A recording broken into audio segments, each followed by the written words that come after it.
हमारे जो दर्शक हैं कन्या राशि की जो जातक जातिका हैं उनके लिए किस प्रकार व्यतीत होगा। अगर हम बात करें 2022 का सबसे पहला महीना जो जनवरी का है, सबसे पहले आपको बहुत सारी हार्दिक शुभकामनाएं। नव वर्ष आपका सुख समृद्धियों से परिपूर्ण रहे, ये मेरी शुभकामना है आपके लिए। खैर, किस प्रकार व्यतीत होगा ये माह, इस पर चर्चा करना जरूरी है। तो हमारे जो कन्या राशि के जातक जातिका हैं उनके लिए गोचर का, जो भाई बहन हैं उनके लिए गोचर का क्या परिवर्तन होगा, सबसे पहले इस पर बात कर लेते हैं। आपके राशि स्वामी जो बुध है उनका पंचम भावस्थ गोचर रहेगा इस माह। अगर हम बात करें, केतु और मंगल थर्ड हाउस के अंतर्गत गोचर करेंगे, सूर्य और शुक्र फोर्थ हाउस के अंतर्गत गोचर करेंगे, बृहस्पति जाकर के वो छठे भाव में गोचर करेंगे, शनि बुध दोनों प्लैनेट फिफ्थ हाउस के अंतर्गत और राहु नाइन्थ हाउस के अंतर्गत, ये परिस्थितियां रहेंगी।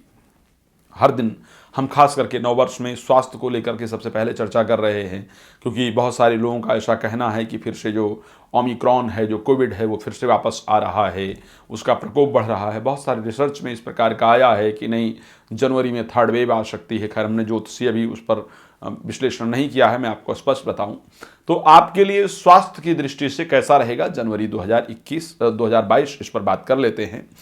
स्वास्थ्य की दृष्टि से अगर देखा जाए तो हाँ, स्वास्थ्य से संबंधित समस्याएं थोड़ा सा रहेंगी, बहुत ज़्यादा नहीं। बिकॉज राशि स्वामी जो है वो शनि के साथ गोचर कर रहे हैं और शनि पंचम भाव के साथ छठे भाव के भी स्वामी हैं। तो स्वास्थ्य में थोड़ा सा उतार चढ़ाव, बॉडी में जकड़न और घुटनों में दर्द, शरीर के अंदर दर्द इत्यादि रहेगा और मन उदास और अशांत निश्चित रूप से रहेगा। और उसके साथ मन किसी भी कार्य को आगे बढ़ने में, किसी कार्य को करने में बहुत सारी असुविधाएं या असमंजस्य पैदा करेगा। कार्य को करें ना करें तो ये बहुत सारी प्रॉब्लम्स आपके साथ होने वाली हैं। बट फिर भी स्वास्थ्य को लेकर के मैं इस महीने को ठीक ठाक कहूँगा, खराब नहीं कह सकता हूँ कि स्वास्थ्य को लेकर के खराब रहेगा, ऐसी परिस्थितियाँ नहीं हैं। दूसरी चीज़, क्योंकि राशि स्वामी का पंचम भाव में गोचर है तो मित्र की तरफ, दोस्त की तरफ, प्रेमी की तरफ आपका एक विशेष अट्रैक्शन, विशेष आकर्षण बढ़ेगा। और इसी महीने प्रेमी या प्रेमिका का आपके जीवन में जो आगमन का संयोग है वो बन रहा है। आपके जीवन में किसी प्रेमी प्रेमिका का, किसी खास मित्र की जो एंट्री है वो इस माह में होने वाली है। अगर आपका प्रेम संबंध चल रहा है और उसको विवाह में कन्वर्ट करना चाहते हैं तो भी ये माह आपके लिए सबसे अनुकूल है। इस माह में उसके लिए भी किया गया प्रयास निश्चित रूप से आपको बड़े सुंदर और बड़े अच्छे रिजल्ट देने वाला होगा। जो बच्चे एजुकेशन के क्षेत्र में हैं, पढ़ाई संबंधित प्रयास कर रहे हैं, आपके लिए भी ये महीना बहुत बेहतरीन है। पढ़ाई में आपका अच्छे से मन लगेगा और उससे संबंधित आपका अच्छा रिजल्ट भी निश्चित रूप से प्राप्त होगा। जिन नवदंपति के पास संतान की प्राप्ति नहीं हो पाई है और संतान को लेकर के चिंतित हैं, तो ऐसी कंडीशन में संतान का भी संयोग इस महीने आपका बनता हुआ दिख रहा है। एक और बात बताना चाहता हूँ, शास्त्र ने बहुत स्पष्ट कहा है कि बिना विचारे जो करे सो पाछे पछताए और काम बिगाड़े आपनो जग में होत हंसाए। जो व्यक्ति बिना विचारे किसी कार्य पर बढ़ता है या जल्दबाजी में किसी कार्य को करता है, ऐसे व्यक्ति को निश्चित रूप से आगे पछताना पड़ता है और वो पछतावा बेहतर नहीं होता है और अपने कार्य को ही बिगाड़ करके व्यक्ति पछताता है। थर्ड हाउस में केतु और मंगल के गोचर के कारण आप जल्दबाजी में बहुत सारे डिसीजन लेंगे या लेंगी और वो डिसीजन आपके लिए नुकसानदेह होगा।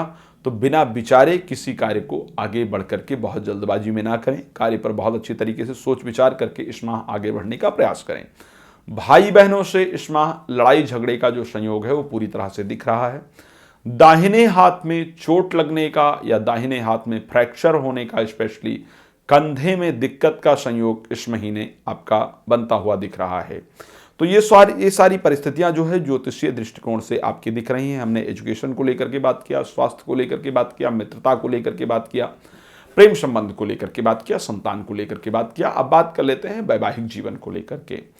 वैवाहिक जीवन में इस माह जीवन साथी के स्वास्थ्य में दिक्कतें रहेंगी और जीवन साथी के स्वास्थ्य की दिक्कतों को लेकर के आप परेशान रहेंगे।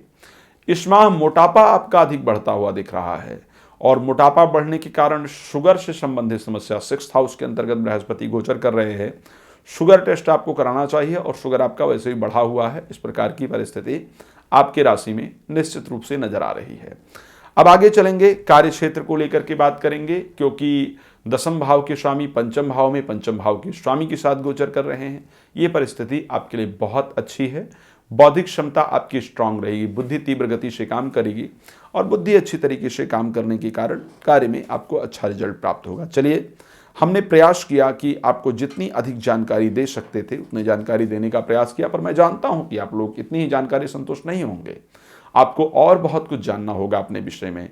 तो जो भी जानना चाहते हैं उसके लिए डिस्क्रिप्शन में नंबर है, प्लीज़ कॉल कर सकते हैं, जानकारी प्राप्त कर सकते हैं। और ध्यान रखिए, संस्था में प्रत्येक प्रकार का उपाय, चाहे वो यज्ञ अनुष्ठान पूजन इत्यादि है, चाहे वो रत्न से संबंधित उपाय है, सभी प्रकार के उपाय और सभी प्रकार का विश्लेषण आपके लिए उचित समय पर प्राप्त होता है। तो आप मुझे कॉल कर सकते हैं, जानकारी प्राप्त कर सकते हैं। जय श्री राम, बहुत धन्यवाद।